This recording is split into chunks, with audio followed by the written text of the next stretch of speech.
इस प्रोग्राम में और सारे कार्यकर्ता भारतीय जनता पार्टी के जिन्होंने इस प्रोग्राम को सफल करने में बहुत मेहनत लगाई है। क्योंकि यहाँ बहुत बड़े बड़े दिग्गज बोलने वाले हैं, मैं आपका ज्यादा समय नहीं लूंगी, केवल कुछ बातों पर आपका ध्यान केंद्रित करना चाहूंगी। सबसे पहले केंद्र सरकार को आप देख लीजिए कि ये सरकार किस तरह से भ्रष्टाचार में डूबी हुई है। आप महंगाई का मुद्दा ले लीजिए। प्रधानमंत्री जी ने कहा था कि 100 दिन में हम महंगाई को कम कर देंगे। ये कहा था उन्होंने 2004 में और 2008 में भी कहा था। आज इस सरकार को कितने साल हो गए फिर भी महंगाई कम नहीं कर पाए और कहते हैं कि हम आम आदमी की सरकार है। रसोई के गैस के सिलेंडर पर कैपिंग कर दिया। जब भारतीय जनता पार्टी ने ये पूछा कि आपने किस कैलकुलेशन से 6 सिलेंडर तय किए कि भाई 6 सिलेंडर एक फैमिली को साल भर के लिए काफी है, तो उनके पास कोई जवाब नहीं था।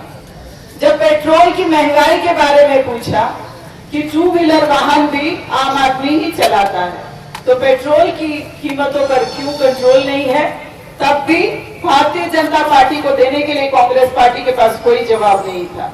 इसी तरह डीजल को देख लीजिए, फूड इन्फ्लेशन को देख लीजिए, लगातार 36 महीने से डबल डिजिट में इन्फ्लेशन है। इसका मतलब ये हुआ कि आम आदमी की पहुंच के बाहर है सब्जियां खरीदना, तेल मिर्ची मसाले खरीदना। और फिर भी ये सरकार दावे करती है कि हम बहुत बढ़िया भारत देश को चला रहे हैं। किसी जमाने में सोने की चिड़िया कहलाने वाले देश को आज किस तरह प्रसिद्ध किया है इन लोगों ने। एक भ्रष्ट, सबसे ज्यादा भ्रष्ट सरकार के तौर पे इन लोगों ने प्रचलित कर दिया है भारत को। तो मेरी आपसे ये विनती है कि आप जब केंद्र को देखते हैं और साथ में नरेंद्र मोदी जी की सरकार को देखते हैं और खूब एनालाइज करते हैं, तो बेशक आपको ये पता चलेगा कि नरेंद्र मोदी जी बहुत बढ़ चढ़ के नेता हैं और उनका मुकाबला कोई नहीं कर सकता। कांग्रेस सोच भी नहीं सकती कि वो नरेंद्र मोदी जी के मुकाबले में किसी को खड़ा कर दे। इसलिए जब भी मुझसे पूछा जाता है तो मैं कांग्रेस वालों को यही कहती हूँ कि पहले आपकी टीम के पास कैप्टन नहीं है, कैप्टन तो ढूंढ लाइए आप। क्योंकि मैंने कांग्रेस में काम किया है, बहुत नजदीक से उस पार्टी को देखा है। और जब भी मैं नरेंद्र मोदी जी के विरुद्ध में कुछ ढूंढने जाती थी तो मुझे कुछ नहीं मिलता था, मुझे हमेशा अच्छाइयां मिलती थी और बुराइयां कांग्रेस के नेताओं में मिलती थी। बड़े बड़े दिग्गज नेताओं के करीब रह करके मुझे काम करने का मौका मिला। एक तो इसी इलाके से है और मैं पत्रकार थी, जैसे आप सब जानते हैं, भरूचवासी सब जानते हैं कि मैं राजनेता नहीं थी, ना ही मैं आना चाहती थी राजनीति में, लेकिन मुझे पसंद किया गया और गुजरात प्रदेश कांग्रेस का प्रवक्ता बनाया गया। मुझे ऑल इंडिया महिला कांग्रेस के लिए जिम्मेदारी दी गई थी और मैं मीडिया सेल की कन्वीनर थी। सारी दिल्ली की मीडिया को मैं देखती थी और वहां रहकर बड़े करीब से बड़े नेताओं को देखा है। केवल एक बात मैं आपको कहना चाहती हूँ, अगर इतने महान नेता है दिल्ली में, यहाँ से गुजरात से, हम गर्व तो करते हैं, उनके एहसानमंद भी हैं कि मुझे राजनीति में लाए, लेकिन केवल एक ही सवाल है मेरा, आप यहाँ के काउंसिलर के चुनाव तक नहीं जीत सकते, क्या कमी है आप में, कहाँ बुराई हो गई आप? ये सड़क कहाँ से लग गई है? आप भ्रष्टाचार में डूबे हैं, आप गुरूर में डूबे हुए हैं, आम आदमी को भूल चुके हैं। अगर आप किसी कांग्रेसी नेता से मिलने जाइए आपको अपॉइंटमेंट नहीं मिलेगी।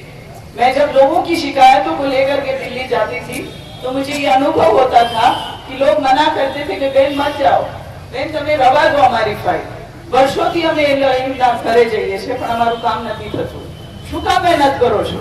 मैं उनसे कहती थी नहीं यार, मैं बहुत बड़ी गरीब हूँ, मैं जाऊंगी, मैं मेहनत करूंगी, आपको इंसाफ दिलाऊंगी, लेकिन मेरे काम नहीं होते थे और मुझे आके लोगों को सॉरी बोलना पड़ता था कि यार आप लोग सच हैं और मुझे जो विश्वास था अपने नेताओं पर वो गलत है।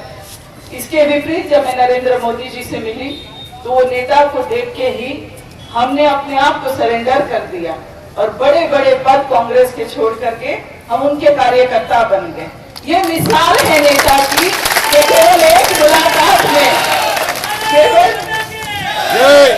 केवल एक ही मुलाकात में आप में इतनी तब्दीली आ जाती है। तो बेशक ये गुजरात का गर्व है कि हमें उनके जैसे एक दिग्गज नेता मिले हैं जिनको सबको लेकर के विकास का सोचा है, किसी एक समुदाय को लेकर के नहीं सोचा या किसी एक प्रांत को लेकर के उन्होंने कभी विकास की बात नहीं रखी, हर किसी को साथ लेकर के चलने की बात की। एक मुसलमान होने के नाते मैंने सद्भावना को बहुत अच्छे से स्टडी करा और मैंने देखा कि इससे पहले कांग्रेस के किसी भी मुख्यमंत्री ने सद्भावना की सोच को कभी नजर में भी नहीं लिया था।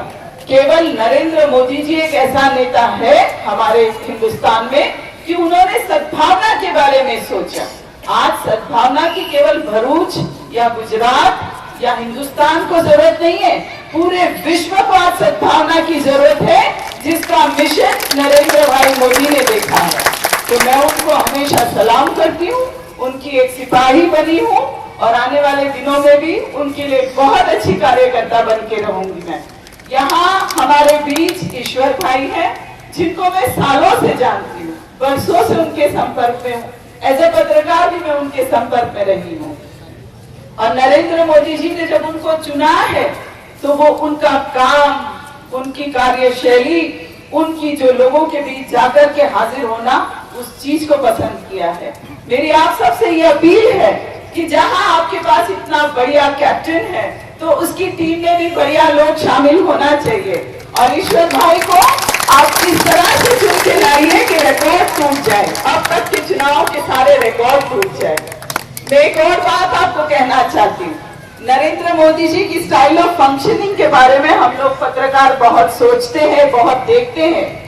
तो मैंने ये अपने आप में महसूस किया है कि जब यूपी के चुनाव थे तो प्रियंका गांधी जी वहां गई थी और उन्होंने लोगों के बीच जाकर कहा था कि हम बरसाती मेढक है और जब बरसात आता है तो हम निकल आते हैं आपके पास चुनाव मांगने के लिए। ये मेंटालिटी है कांग्रेस के कार्यकर्ताओं की, कांग्रेस के नेताओं की, कि केवल चुनाव के वक्त वो आपके सामने आएंगे।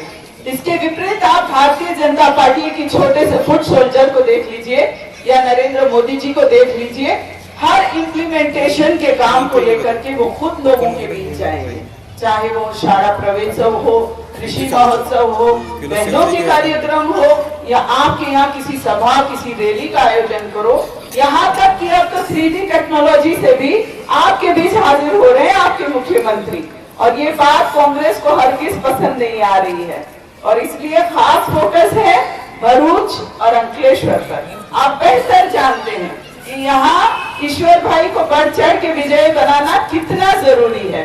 तो एक बार मैं रिक्वेस्ट करूंगी कि आप ईश्वर भाई के लिए जोर से तालियां बजाइए, उनके समर्थन